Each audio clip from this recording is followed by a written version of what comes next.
Hey folks, how's it going? Thanks for checking out my Mythic Plus Vengeance Demon Hunter guide.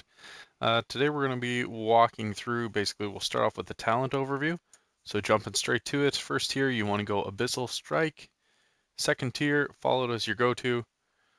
Finally, Flame Crash, that really just helps your Sigil of Flame drive up a little more DPS. Finally, you can jump across each of the options here in the 104 tier.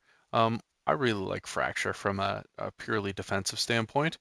It just allows you to gain those lesser soul fragments. You get 2 from each, and that actually complements really well later on into Gluttony, which allows you to actually activate Metamorphosis and drive your leech and your damage way up. Sigil of Change, prefer that just to help manage mobs that are out there. And finally, Last Resort, that is kind of the major go-to. And really, if you're going with this playstyle, a little bit more defensive than your general purpose or higher DPS builds, if you're looking to push a little bit more DPS and you think you're a little kite master in your Vengeance Demon Hunter, definitely throw up Spirit Bomb instead of Gluttony. But as far as the fun goes, this is where I prefer to spend most of my energy, to be totally honest with you. If you're wondering about essences, I hope you've been pushing in the Eternal Palace because that should have been a major go-to. Realistically, Vision of Perfection is hard to beat from a Vengeance standpoint. We'll start to see a little more variety now that 8.3 is landed, but pick that up if you haven't yet. In terms of miners, the conflict and strife PvP is a great go-to. Alternatively, you can rock Aegeus of the Deep, which is pretty straightforward and an easy pickup. It's really just advancing your storyline down in Ny'alotha. Strength of the Warden is a go-to as well. That's going to come from Horrific Visions. So if you're pushing the newer content, that'll be there as a really easy go-to. And then finally, Nullification Dynamo, and that's a pretty easy pickup from Rust Bolt itself.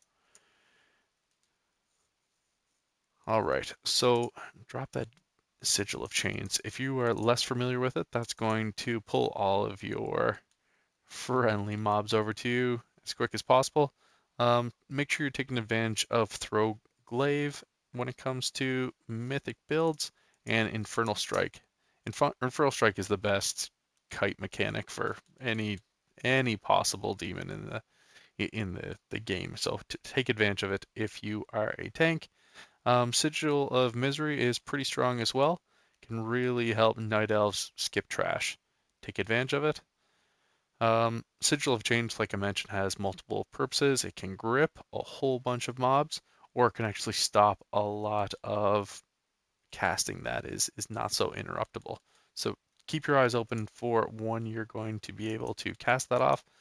Just acknowledge the really long cooldown, minute and a half. So know when it is you're taking advantage of it. All demon hunters have the purge ability. Take advantage again of the beauty that comes with that. And finally, face tanking. Really, we don't have great uptime in terms of our overall damage, so make sure you're taking advantage of kiting. Our healing is definitely better, and if you are going with this build with the fracture, you'll see it. You'll see your survivability and self heals really stand out, but take advantage of kiting as much as possible. Know what kind of affixes you're facing that week, and that makes life much easier. Um, Even if you're not going with the Spirit Bomb build, you're still going to kick out giant DPS. So don't worry about that as much. Job one of the tank is to stay alive. That's that's one of the major keys there. You're going to see a lot of fun. Honestly, the the new season 4 affixes that come with the Awakened, we're in pretty good shape in terms of our ability to manage them and move around. And that's largely it, folks. Honestly, I think Demon Hunter, as far as Vengeance goes, is in a fantastic spot. Regardless if you're enjoying Havoc or Vengeance, both are really popular as we're going into 8.3. And let me know in the comments what is super attractive to you right now about it. What are we missing out from our kit that we could add? I think we're seeing a little bit of universal envy right now as far as demon hunters go. If you've made it this far, drop it down in the comments. Let me know things I can do better, or alternatively, hit that subscribe button and support me. I really appreciate everybody who's helped my channel get this far so far. Thanks again for checking it out, and I will see you soon. Later.